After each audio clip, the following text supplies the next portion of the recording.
home at night. You're laying in bed and you wake up early because you can't hardly sleep because you're so excited about going. Tonight, you're gonna climb to the top of the Mount Kilimanjaro. And it's crazy to think about, like, that you're going to be climbing to the top of this mountain, the mountain that you've been heading on this journey for like 6 days. And here you are, you're gonna be standing on the top in a few hours.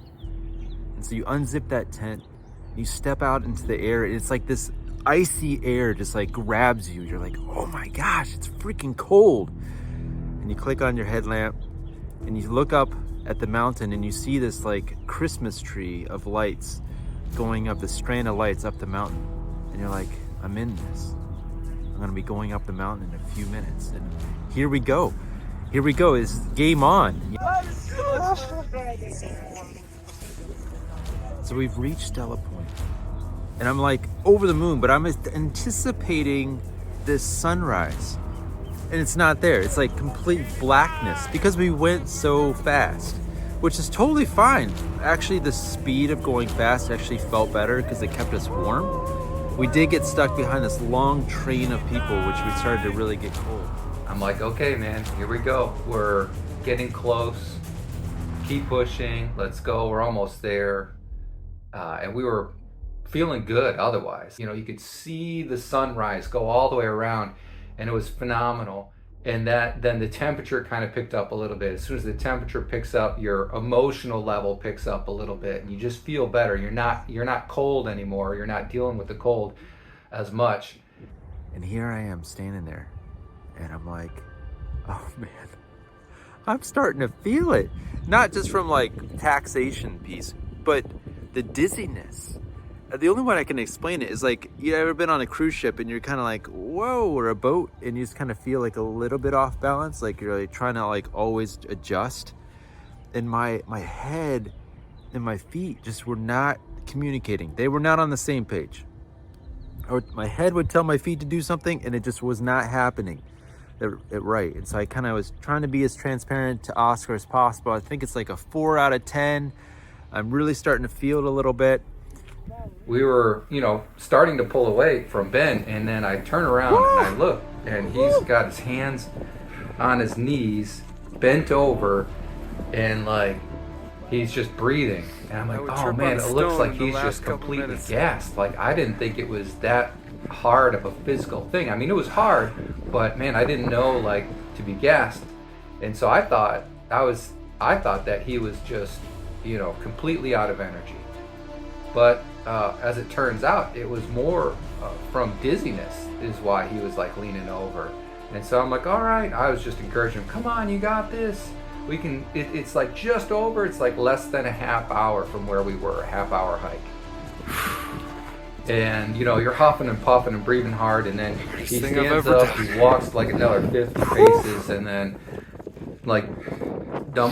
just bends over.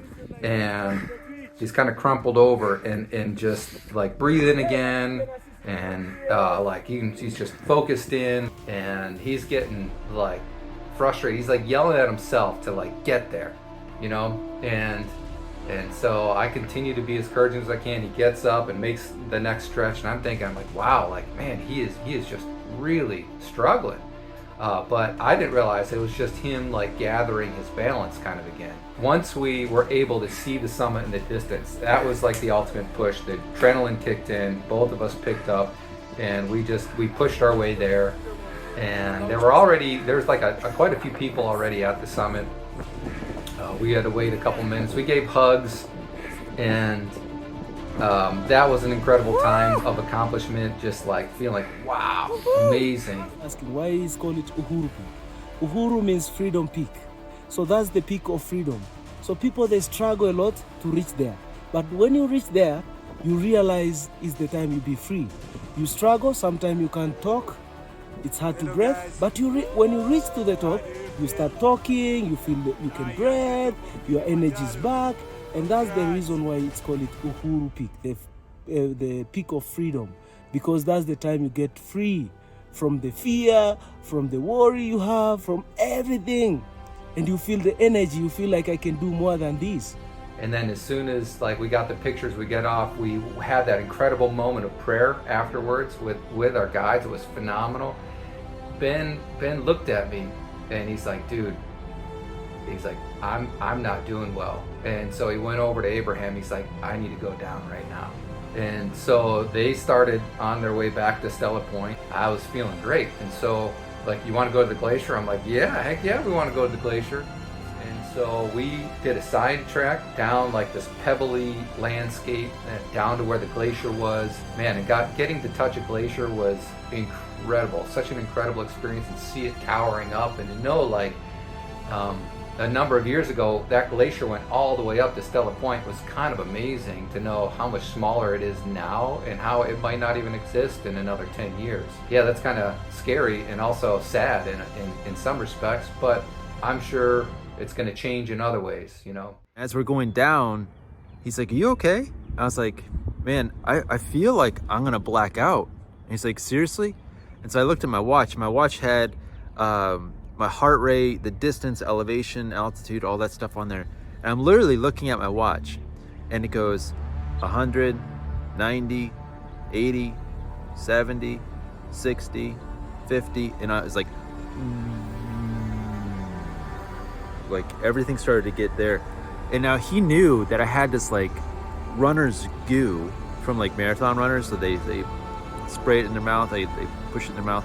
It has like all these vitamin B's and caffeine and sugar and salts and everything. So he grabbed it out of my backpack. He's like, open your mouth. And so grabbed it, opened my mouth, and he's like, and he squirts it in. And I feel this like surge of like, whoa. And my heart rate went back up, all the caffeine, everything. And we ended up getting to Stella. It's kind of like the first summit you get to before it levels out and becomes quite a bit easier, from not as much of an incline actually. It's still hard because your breathing is just going so quickly. And it's intense at this point. I am like, something is not right in my mind. My feet, my mind, just like are not on the same page. And Mark's trying to talk to me, and I feel like, don't want to say I felt drunk, but it was like, something wasn't right. And the response that Chino's had was not normally him. Like it was, you could tell like struggling cognitively, like there's like a disconnection in cognitive abilities, or there's some weird thing going on. And I'm like, oh man, like this could potentially not be good. Like this is not a good situation. And Oscar looked at me, he's like, are you good? I'm like, yeah, I'm good. Like, I'm good. Let's go. We can go. And then they grab me by the arms and they start taking me down the mountain. Now, I wanted my feet to work. I really did. What it ended up looking like, though, was like skis. I was like literally dragging my feet. When I'm just like, I'm praying for him. I'm like, all right, let's do this. God give him strength to do this, move his feet. And they were literally dragging him down the mountain.